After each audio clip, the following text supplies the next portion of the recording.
साथियों नमस्कार। आर के क्लासेस कैंचिया में एक बार फिर से आपका स्वागत, अभिनंदन। इकोनॉमिक्स क्लास 12 सरकारी बजट चैप्टर नंबर 25। इस चैप्टर के 30 क्वेश्चन हम पहले हल कर चुके हैं टेस्ट के माध्यम से। आज हम इसके शेष 36 क्वेश्चन जो एग्जाम की दृष्टि से महत्वपूर्ण क्वेश्चन हैं, चैप्टर नंबर 25 से टोटल 66 क्वेश्चन है वो तैयार किए गए हैं, जिसमें से 30 हम पढ़ चुके हैं। वह वीडियो भी आप जरूर देखें। शुरू करते हैं क्वेश्चन नंबर 31 से। आप वीडियो को अपने दोस्तों में शेयर कर दीजिए, लाइक कर दीजिए। जो साथी नए हैं वह चैनल को सब्सक्राइब जरूर करें। तो शुरू करते हैं। क्वेश्चन नंबर 31 देखिए, निम्न में से किसे वित्तीय प्रशासन की धुरी कहा जाता है? किसे वित्तीय प्रशासन की धुरी कहा जाता है? इसका सही उत्तर बी, बजट को। नेक्स्ट क्वेश्चन, निम्न में से किसके अंतर्गत वह आय दर्शाई जाती है जिसका संबंध उसी वित्तीय वर्ष से होता है? इसे चालू खाता भी कहा जाता है।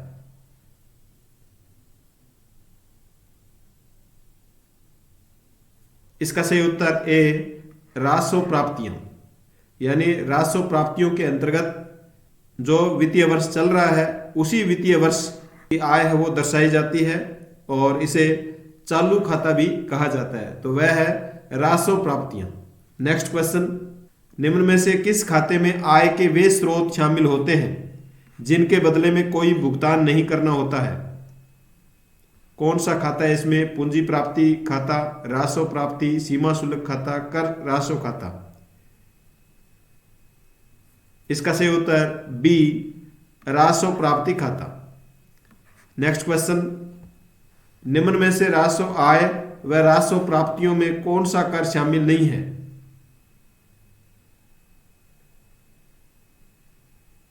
इसका सही उत्तर ए, ब्याज या ऋण। ये राजस्व आय व राजस्व प्राप्तियों में शामिल नहीं है। नेक्स्ट क्वेश्चन, निम्न में से गैर राजस्व कर में शामिल कर है? इसका सही उत्तर डी, जुर्माना। नेक्स्ट क्वेश्चन, भारत सरकार द्वारा प्रत्येक वर्ष प्रस्तुत किए जाने वाले बजट का प्रावधान किस अनुच्छेद में दिया गया है?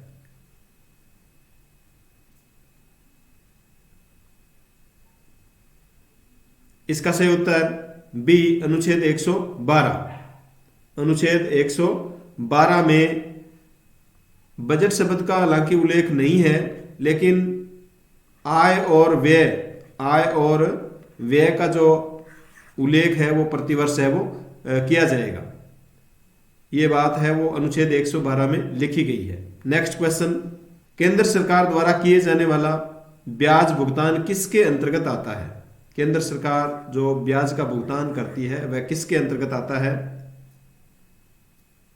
इसका सही उत्तर ए, राजस्व कर के अंतर्गत। नेक्स्ट क्वेश्चन, सरकार द्वारा किए जाने वाले किस व्यय के परिणाम स्वरूप भौतिक या वित्तीय परिसंपत्तियों का सृजन अथवा वित्तीय दायित्वों में कमी आती है? इसका सही उत्तर बी, पूंजीगत व्यय में। नेक्स्ट क्वेश्चन, संघीय बजट में राजकोषीय घाटे का तात्पर्य है? ये जो बजट है, केंद्रीय जो बजट है, उसमें राजकोषीय घाटे का तात्पर्य है? इसका सही उत्तर ए, कुल व्यय और ऋण ग्रहण को छोड़कर कुल प्राप्तियों का अंतर। कुल जो व्यय किया गया है और ऋण ग्रहण किया गया है, इनको छोड़कर के जो प्राप्तियां होती है उनका अंतर है वो राजकोषीय घाटा कहलाता है। नेक्स्ट क्वेश्चन, भारत सरकार के बजट के कुल घाटे में सबसे अधिक योगदान किसका है? इसका सही उत्तर सी, राजकोषीय घाटे का। नेक्स्ट क्वेश्चन, यदि राजकोषीय घाटे में ब्याज अदायगी को घटा दिया जाए, राजकोषीय घाटे में से ब्याज अदायगी को घटा दिया जाए तो प्राप्त होगा? इसका सही उत्तर सी, प्राथमिक घाटा। क्या प्राप्त होगा? प्राथमिक घाटा। नेक्स्ट क्वेश्चन, सरकार बजटीय घाटे के वित्त पोषण के लिए कौन सा या कौन से कदम उठा सकती है?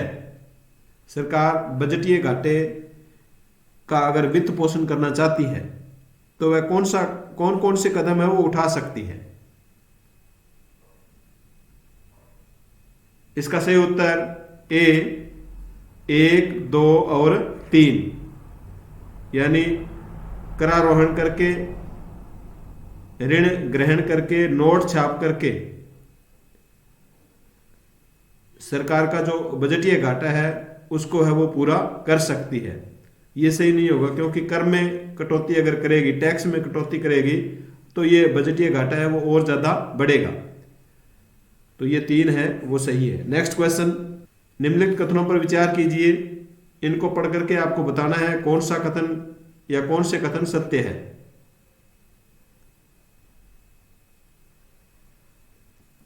इसका सही उत्तर सी 1 और 2 दोनों ही कथन सत्य है। यानी राजस्व प्राप्तियों के ऊपर राजस्व व्यय के अधिशेष को राजस्व घाटा कहते हैं। राजस्व घाटे में केवल उन्हीं लेन देन को शामिल किया जाता है जिनसे सरकार के आय व्यय पर प्रभाव पड़ता है। तो दोनों ही फैक्ट है वो आपको याद रखने हैं। नेक्स्ट क्वेश्चन, केंद्रीय बजट में निम्नलिखित में से कौन सी मदें पूंजीगत प्राप्तियों के अंतर्गत आती है? कौन सी मद है जो पूंजीगत प्राप्तियों के अंतर्गत आती है?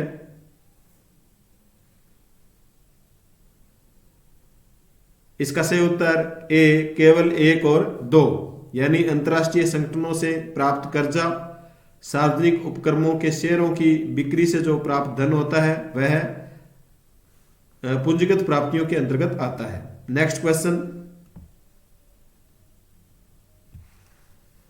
पूंजीगत प्राप्तियों के संदर्भ में दिए गए कथनों पर विचार कीजिए। इनको पढ़ करके आपको बताना है इनमें से कौन से कथन है वो सत्य है पूंजीगत प्राप्तियों के अंतर्गत।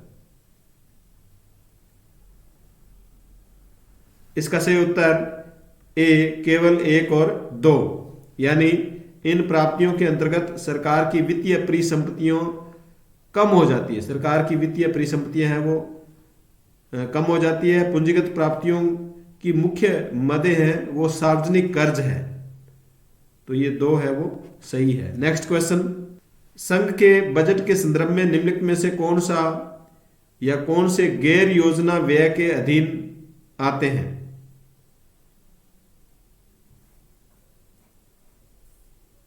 इसका सही उत्तर डी सभी, यानी रक्षा व्यय, ब्याज अदायगी, वेतन एवं पेंशन, उपदान, ये सब किस में आते हैं? ये गैर योजना व्यय के अधीन आते हैं। नेक्स्ट क्वेश्चन, केंद्र सरकार को प्राप्त हो जाने वाली गैर कर राजस्व में कौन सी प्रमुख मदें शामिल की जाती है? इसका सही उत्तर डी उपरोक्त सभी। गैर राजस्व कर में जो केंद्र सरकार को प्राप्त होती है उसमें केंद्र सरकार द्वारा जारी ऋण से जो ब्याज है वह, सरकार के निवेश से प्राप्त लाभांश, अंतर्राष्ट्रीय संगठनों द्वारा प्रदान किए जाने वाले नगद सहायता अनुदान, ये सभी है वो उसमें शामिल किए जाते हैं। नेक्स्ट क्वेश्चन, निम्न में से कौन सा या कौन से प्रत्यक्ष कर के उदाहरण है?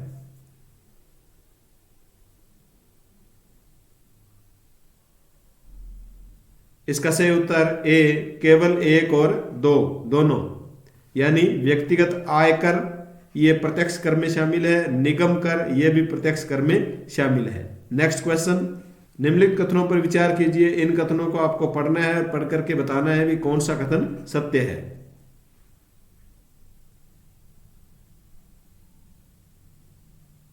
इसका सही उत्तर ए केवल 1, 2 और 3, 1, 2 और 3 कथन सत्य है, ये सत्य नहीं है।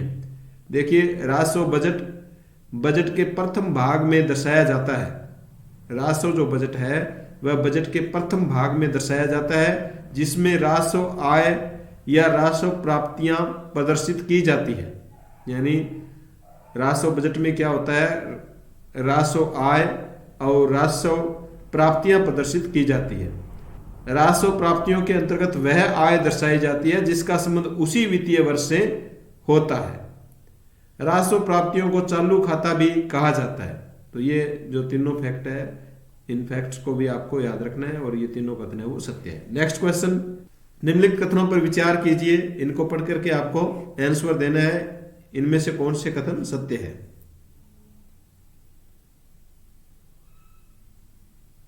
इसका सही उत्तर डी कथन 1 और 2 दोनों असत्य, दोनों ही कथन क्या है, असत्य है।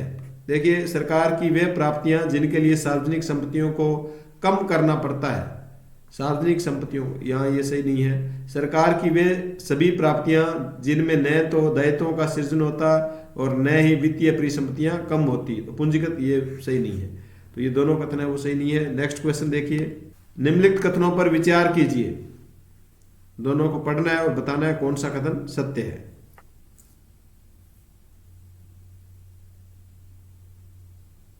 इसका सही उत्तर सी, दोनों कथन सत्य है। देखिए कथन नंबर 1, बजट के दो पक्ष होते हैं। बजट के कितने पक्ष होते हैं, दो पक्ष होते हैं। एक और सरकार की प्रत्याशित आय, जबकि दूसरी ओर सरकार की प्रत्याशित व्यय। आय और व्यय ये दो पक्ष होते हैं। लोकतांत्रिक व्यवस्था में सरकार प्रतिवर्ष बजट संसद के समक्ष प्रस्तुत करती है और संसद की स्वीकृति होने के बाद इसके प्रस्ताव के अनुसार कार्य किए जाते हैं। दोनों ही कथन है वो सत्य है। नेक्स्ट क्वेश्चन, निम्न में से किस प्रकार के बजट कार्यकारिणी द्वारा तैयार किए जाते हैं। किस प्रकार के जो बजट है वो बजट कार्यकारिणी द्वारा तैयार किए जाते हैं। इसका सही उत्तर ए, संघीय व प्रांतीय सरकार के बजट। नेक्स्ट क्वेश्चन, निम्न में से किस प्रकार के बजट कार्यकारिणी द्वारा तैयार किए जाते हैं तथा कार्यकारिणी द्वारा ही पास करवाए जाते हैं।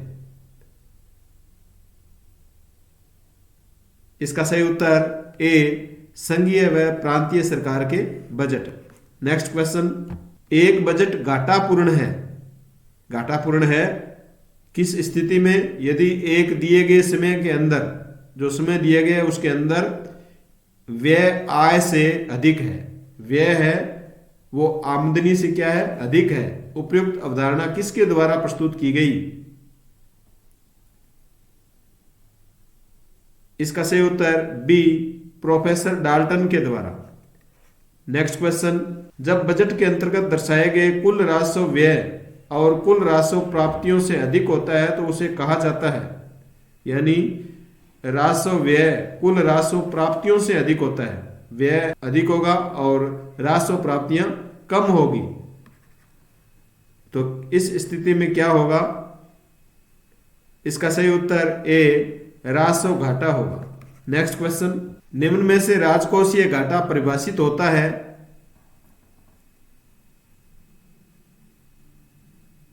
इसका सही उत्तर ए, राजकोषीय घाटा, बजटीय घाटा, इसमें से हम घटाएंगे उधार और समस्त देनदारियां। नेक्स्ट क्वेश्चन, निम्नलिखित में से कौन सा घाटा सरकारी कोष की वास्तविक स्थिति को व्यक्त करता है। कौन सा घाटा सरकारी कोष की वास्तविक स्थिति को व्यक्त करता है।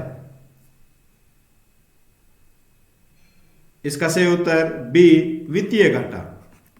नेक्स्ट क्वेश्चन, निम्न में से प्राथमिक घाटा परिभाषित होता है। प्राथमिक घाटा परिभाषित करने वाला यह समीकरण इनमें से कौन सा है।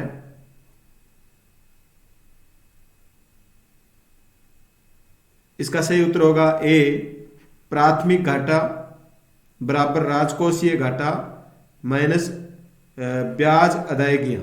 इसमें से ब्याज अदायगियां हैं वो घटाएंगे। नेक्स्ट क्वेश्चन, निम्नलिखित में से कौन सा घाटा अर्थव्यवस्था की वर्तमान आर्थिक स्थिति का समग्र दर्पण होता है।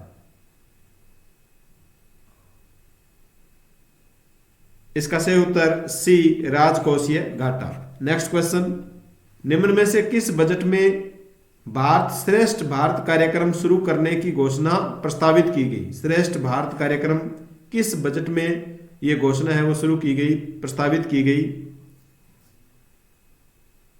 इसका सही उत्तर बी, 2016-17 के बजट में। नेक्स्ट क्वेश्चन, रेल बजट को आम बजट में कब शामिल कर लिया गया था। इसका सही उत्तर सी, 2017 में। नेक्स्ट क्वेश्चन, भारतीय संसद द्वारा राजकोषीय उत्तरदायित्व एवं बजट प्रबंधन अधिनियम FRBA एक्ट कब पारित किया गया।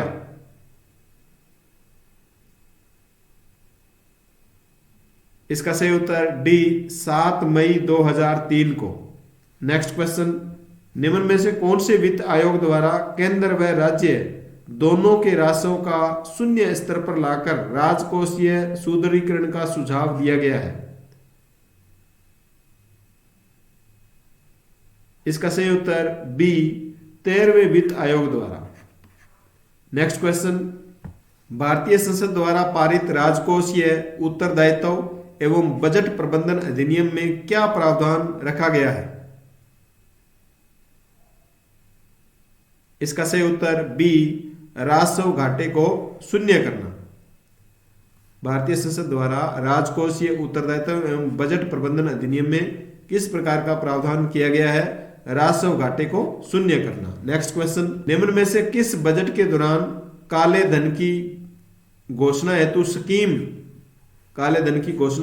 स्कीम है वो प्रस्तावित की गई?